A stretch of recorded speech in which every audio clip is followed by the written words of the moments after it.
Hi, my name is Kobe Glover, and I'm here to talk about the NCAA and college athletes deserve to be paid for or compensated for their efforts.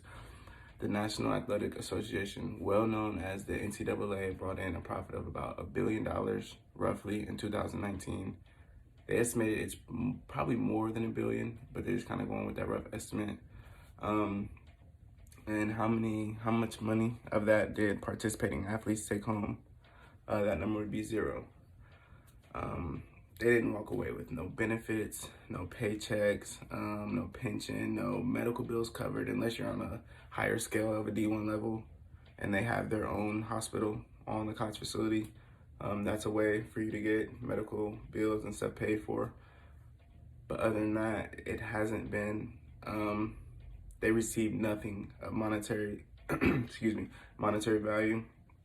And college student athletes put their body on the line mentally and physically every single week, and we'll get more into that. Um, they only receive a free education, which is a small portion of what they deserve to be compensated for their efforts. And I truly believe college athletes should be compensated for their efforts. Again, the NCAA makes billions of dollars off of college athletes yearly. College athletes, they receive nothing. And I'm not saying they should receive money like they are in the NBA or money as if they were in the NFL or some professional league, because they're not professional yet, it's college. But I do believe that they should be compensated, even if it's a little bit over minimum wage. Say you give every college athlete $10 an hour, $10 an hour for all the hours they participate throughout the week concerning that college sport, whether it's practice, weight room, film sessions, game day activities, or any other team activities they have to attend, or even traveling. If you're flying across the country 3.5, 4 hours, that drains you mentally. Stuff like that college athletes go through weekly. And to be more precise with you, college athletes work on average of 38 hours a week. To be considered full-time, it's between 35 and 40 hours a week. So they work on average 38 hours. So they're a full-time athlete. And to participate in these sports, they have to go through college at the same time. So they're also full-time students, which is about 40 hours a week. You take homework and stuff. So they're battling between time and organizing and trying to get stuff done. On top of, they go to practice all day long, then film study, then weight room, and then they have to do some homework, and the cafeteria closes. So they have no way or no route to get any other food source. They don't have nothing in their mini fridge or anything like that. But also they have no money to even go to a McDonald's or a Subway or, one of the local restaurants. So I feel like that's another major point or major reason why they should be compensated. Like a $10 an hour would be great for them, just to kind of give them money to, whether it's eating, just to on their off time enjoy their social life, just enough to, just have enough to pay for a movie or a movie and popcorn, because a movie and a popcorn for two people nowadays is roughly around $40. A lot of college students just don't have that in their back pocket, especially if they don't have time to pick up a part-time job due to the fact that they're working full-time in a sport and then full-time in school.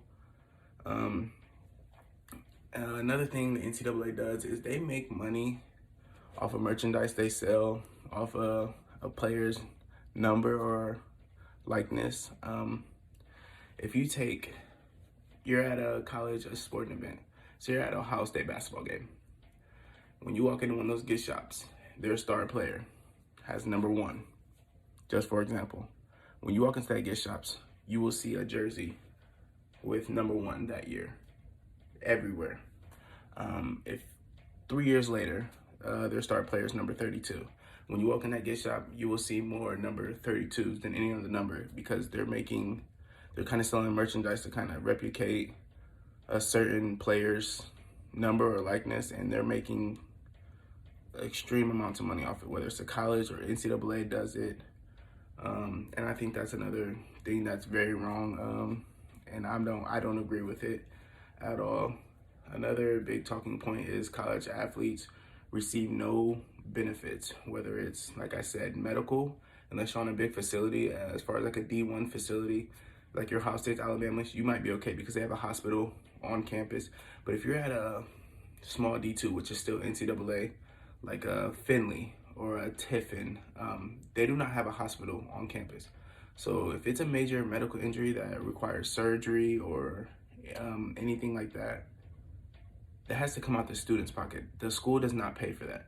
And if you take it into effect, a lot of medical insurances does not cover sports injuries outside of the state. So if you have a player from Michigan attending Finley University here in Ohio, there's a greater chance that their medical insurance will not cover their out-of-state sports injury. So with that surgery, they could be $30,000 to $40,000 in debt, and at that might not have the chance to play sports again in general, and then get taken off scholarship. And there's just, what do they have left besides the education they can't afford because now they're $40 in debt because of a sports injury when they were working technically for the school, trying to make the school look better. I know they get a free education, which I don't think that covers near enough, because a lot of Division I players, I should say, they're one and done or two and done, and they're out of there. They're doing the bare minimum credits just so they're eligible to play, but they're not getting that education. I just feel like it'd be better to have a backup plan, just have a little compensation, something they can put back. They don't have to spend it, but something they can put back in case they need it one day. And you could say $40,000 education scholarship is enough, but really, is it though?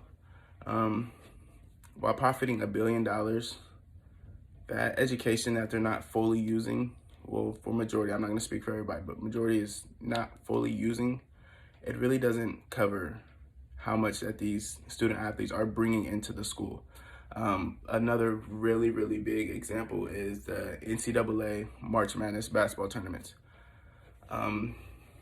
There's, between your conference games and actual tournament, there's 50, 60 games being played back to back to back to back. You have your television advertisements, your tickets, let alone just for the games, venues, your vendors for the games. All those numbers is what's bringing in that high profit for the NCAA, and those kids are literally making nothing out from it, and they're the reason that is in motion and that is happening. So me personally, I agree that, or I think that NCAA college student athletes deserve to be paid. Thank you.